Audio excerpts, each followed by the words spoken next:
దేవుడంట పంబ నదీ తీరమున జన్మించిన దేవుడంట మెడలో మణిహారముతో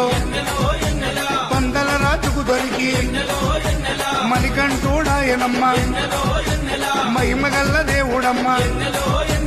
పందల యువరాజమ్మ ఎన్నెల తను పావన రూపడమ్మ ఎన్నెల ఎన్నెల